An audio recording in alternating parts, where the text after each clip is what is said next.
Hello, and thank you for listening to Texas History for Kids. I'm your host, Michelle Gallegos, an educator, writer, history nerd, and novice investigator. Each week on the show, we will learn about interesting parts of Texas history, from battles and historical figures to the odd and enchanted. Hey guys, and welcome back to episode number 43, entitled Sam the Space Monkey. Throughout history, humans have looked into the stars and wondered what mysteries lie beyond our world. But in the 1950s, one small monkey from Austin, Texas would embark on a journey that would challenge our understanding of space and life itself, honestly. This is the true story of Sam the Space Monkey, a tale of bravery, the unknown, and the mysterious forces that brought him to the edge of space. It all began right in the heart of Texas. A young monkey, known simply as Sam, seemed destined for a simple life among the trees. But Sam was different. He had a curiosity that reached far beyond the branches. Was there something about Sam that made him unique, or was he chosen for purposes unknown?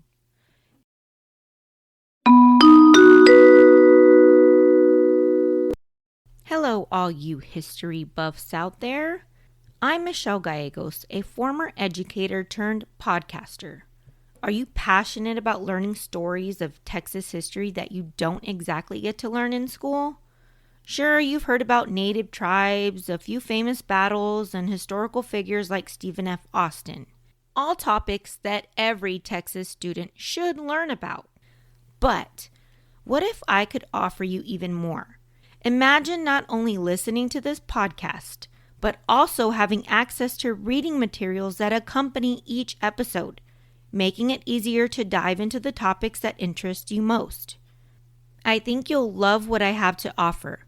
Alongside each podcast episode, I've created detailed digital reading resources and comprehension activities designed to deepen your understanding and enhance your knowledge. These materials are perfect for students who are eager to explore topics further, and for teachers looking for ready-to-use activities in the classroom for resources. You'll find true, factual stories about Texas history, complete with suggested activity questions that bring classroom discussions to life. Dive deeper into our episodes by visiting michelleauthor.com and get access to engaging material, fun activities, and captivating historical stories. In 1959, as the world grappled the new frontier of space exploration, Sam's life would change forever. Selected for a top secret mission, he was brought to a place where science and mystery intersected. NASA. Why was a monkey chosen to venture into the unknown? What did the scientists hope to discover? 10, 9, 8, 7, 6, 5. Sam's training was rigorous and precise. He was trained for a journey that no living being had ever made. But there were whispers, unseen forces guiding him, protecting him. Some say it was pure coincidence, while others believe Sam was meant to unveil a secret hidden deep into the stars. 4, 3, 2, 1.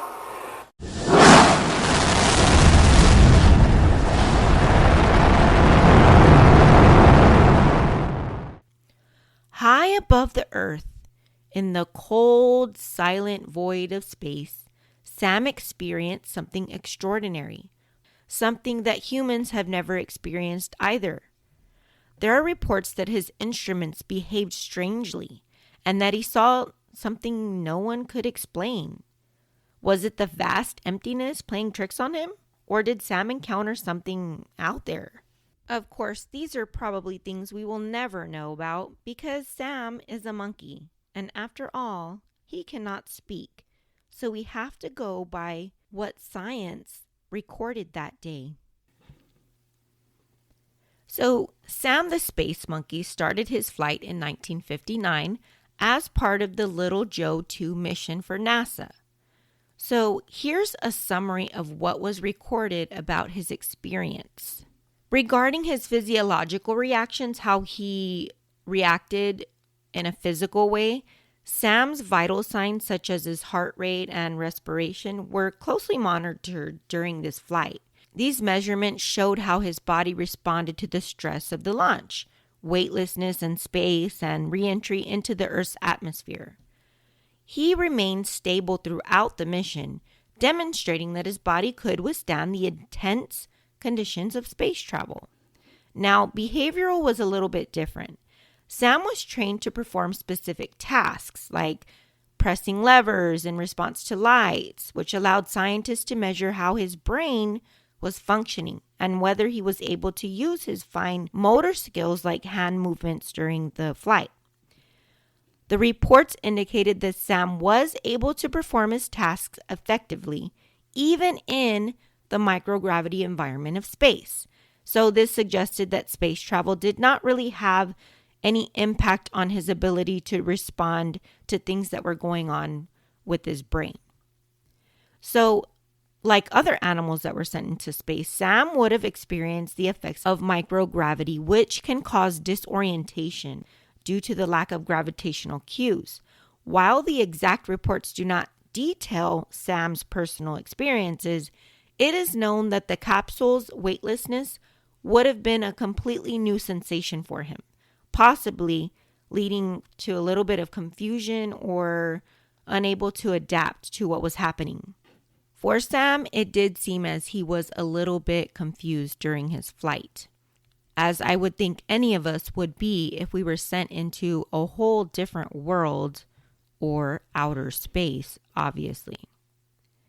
Now, after the capsule splashed down safely into the Atlantic Ocean, Sam was quickly retrieved and examined.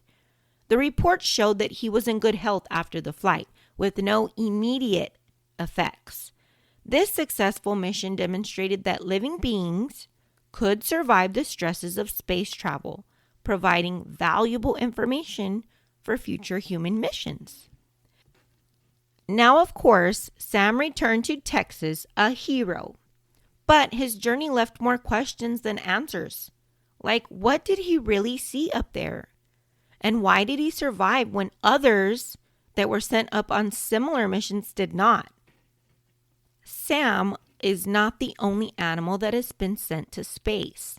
Many different animals have been sent to space over the years to help scientists understand the effects of space travel on living organisms, including fruit flies, mice, and rats, of course, apes, even our friendly four-legged animals, our dogs and our precious cats, rabbits and turtles, and, believe it or not, they've even sent up fish and frogs and spiders and bees and worms. It was important for NASA to send these different organisms to study the effects on them before sending actual humans. Mice were used to see how microgravity would change their bone density. Fruit flies were used to study radiation exposure. Dogs were chosen for their ability to remain calm and were used to study the effects of space travel on larger animals. In 1963, France sent the first cat, Félicette, into space. Electrodes were implanted in her brain to study neurological activity during the flight. She returned safely to Earth. The Soviet Union sent rabbits into space to study how space travel might affect mammal reproduction or the ability to have babies. Turtles were sent even deeper into space, all the way to the moon. According to scientists, they had little effects. Several types of fish, including guppies and zebrafish, have been sent to space to study if swimming behavior was changed during microgravity. In 1973, 2 garden spiders named Anita and Arabella were sent aboard the Skylab space station to study how microgravity affects web building behavior. Guess what? They successfully adapted to build webs in space. And finally, bees. They've been sent into space to study the effects of microgravity on their behavior, particularly how they adapt to the lack of gravity when flying and collecting food. So as you can see, animals have always been used as a way to collect information about science before conducting these experiments on humans. Now, Sam's story is one of courage and unknown. It reminds us that the universe is vast and full of mysteries yet to be discovered. Even after his amazing space journey, Sam continued to help scientists learn. When they studied him later, they found that space hadn't caused many problems for him. He was just getting older and had a little bit of arthritis, like most other older animals do. Sam died at the San Antonio Zoo at the age of 21. And that's the end of today's episode, my friends. If you have any questions or concerns, as always, send me an email, michellegallegos.author@gmail.com. Until then, keep questioning, keep exploring, and remember, yesterday is today's history.